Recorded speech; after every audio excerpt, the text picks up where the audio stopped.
Las Vegas 2011. Raikkonen is out before the first corner and he's gone into the Red Bull there as well. Maybe a car going airborne and pure chaos. But he's going to try and dive down. The inside, they have crashed. They've gone into each other. Daniel Ricciardo late braking. Oh, multiple cars involved. Oh my, 15 cars gone in an instant. Very bad. I just pray to God that nobody's hurt, Mike, because it's the ugliest thing I've seen. But the worst was still ahead. We do not know who is inside that helicopter at this moment. A sunny race turned into the darkest weekend of the century. The race began in a strange way because IndyCar launched an unusual challenge. Whoever starts from the back to win the race claims $5 million. It wasn't just about glory, but also about danger. Would anyone dare? One man said yes, Dan Wheldon. You know, honestly, I always put a lot of pressure on myself anyway. And let's. There's a lot of history and tradition to win the Indianapolis 500. This is slightly different. It's a unique opportunity. If you think he did it for the money, you're wrong. The truth runs deeper, and it started back in 2003 when he made his IndyCar debut. He shocked the paddock by qualifying 5th. But during the race, there was something no one saw coming.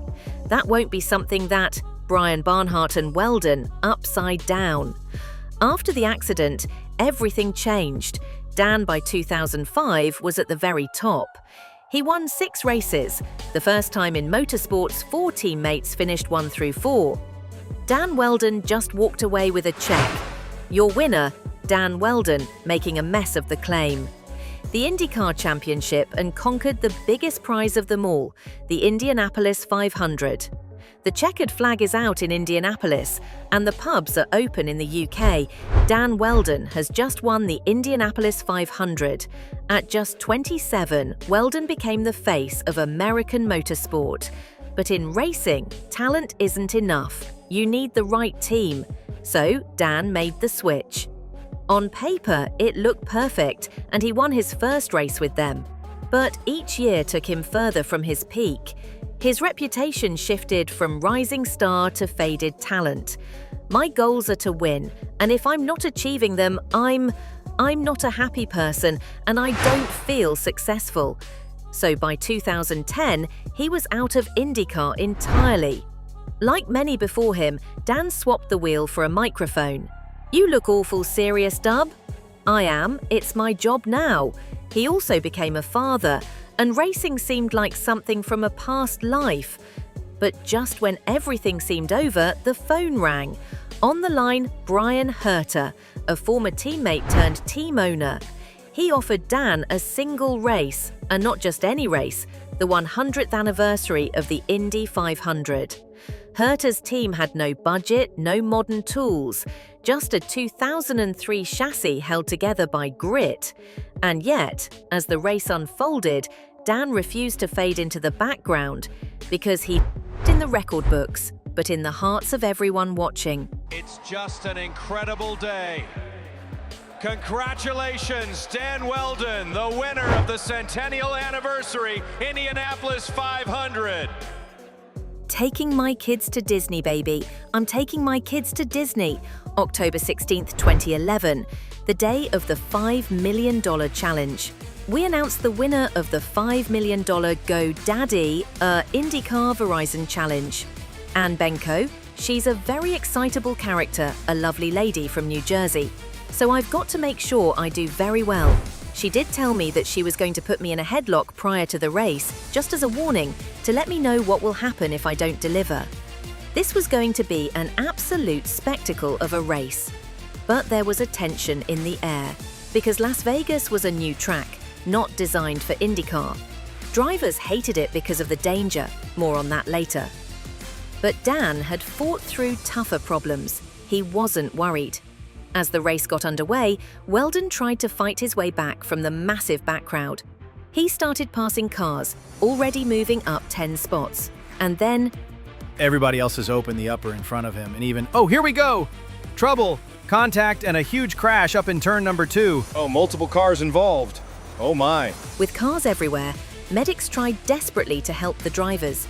It was absolute chaos, very bad. I just pray to God that nobody's hurt, Mike. It's the ugliest thing I've seen in IndyCar racing for forever. When news began flooding in about injured drivers, silence fell over the paddock. Someone was rushed to the hospital by helicopter. That's not a good sign.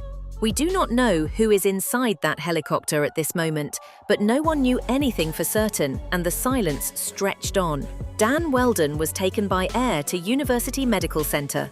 Then the announcement came. IndyCar is very sad to announce that Dan Wheldon has passed away from unsurvivable injury. Our thoughts and prayers are with his family today. The drivers have decided to do a 5-lap salute in his honor. It will take place in approximately 10 minutes. Thank you. This broke the entire racing world. So what the hell happened? A minor collision in the middle of the pack triggered a devastating chain reaction. 15 cars were caught in the chaos. That was the risk of starting from the back. Dan had no time to react. He was doing over 220 miles an hour when the helmet struck a fence post directly. The impact was fatal. And the worst part? Before the race even started, the paddock was shouting about the danger. The Las Vegas Motor Speedway was never designed for Indy cars. With its high banking and narrow lanes, it created the perfect environment for pack racing. Drivers bunched together at over 220 miles per hour, inches apart, with no room to brake. But the real issue went deeper than just the track. The car Dan was driving, the IR5, was dangerously outdated. At high speeds, it had a fatal flaw. If the front end lifted or touched another car, it could launch into the air. Then there was the field size, 34 cars, more than the Indy 500, on a shorter, tighter oval. Some drivers had limited oval experience, some had limited funding. The mix was volatile. It wasn't just a race. It was a show, made for TV finale, built for ratings and headlines, with a $5 million bounty dangled as bait. And Wheldon was a guy who raced for the fans, beloved by everyone. He wanted to give them a show, so who was to blame? It was corporate greed that overlooked all of these problems for cheap spectacle. Desperate for viewers, the race was the most watched for 5 years. IndyCar got its wish in the worst way. Racing didn't just lose a driver, it lost a hero. The next day, IndyCar would hold a tribute, a slow salute around the track. The unfortunate part about it is, he's no one left without that rework, far too soon. Provided us with so many rhythm, just one number stayed on the board, 77. Inside Tony Kanaan's car was a piece of Dan's racing suit. It remains one of the saddest moments in motorsport history. 1 minute you're joking around driver intros, and the next, Dan's gone. I told his son on Wednesday night when we had the prayer on the strip. The Thursday night, I said to Sebastian, I've known your dad since he was almost your size. He was 6 years old when I first met him. And then I bumped into a friend of mine, Jamie Spence. I used to race go-karts with him. And him and I were just talking. We knew Dan since he was this little kid with, Lionheart was going to be a legend in everyone's heart. Within a week, charity raised $600,000 for Dan's family. More than a tragedy, it was a moment of reckoning for the entire sport. Dan Wheldon himself had spent the year helping IndyCar design a safer, stronger car for the future. He never got to race it. But after his death, they named it in his honor, the DW12. And the changes didn't stop there. IndyCar also addressed the danger of head-on impacts.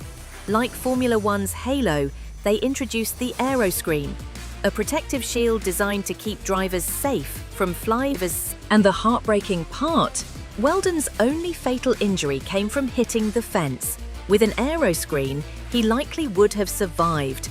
As I mentioned earlier, he had children. I have 2 boys that need me, and you get up and you just keep going. Now, did I have days and even the first couple years where it was just like horrible? Yeah, it was horrible. Now Sebastian and Oliver Wheldon are climbing the motorsport career ladder. My name is Oliver. Susie and her boys are very close. Sebastian became the Skip Barber Racing Series champion in 2023 and now competes in USF Juniors. Oliver made his debut in 2024, finishing on the podium. Their mother, Susie Wheldon, remains their biggest fan. All three appeared in the 2024 HBO documentary Lionheart. Each year, Dan is remembered through memorial charity events and Dan Wheldon Day in St. Petersburg.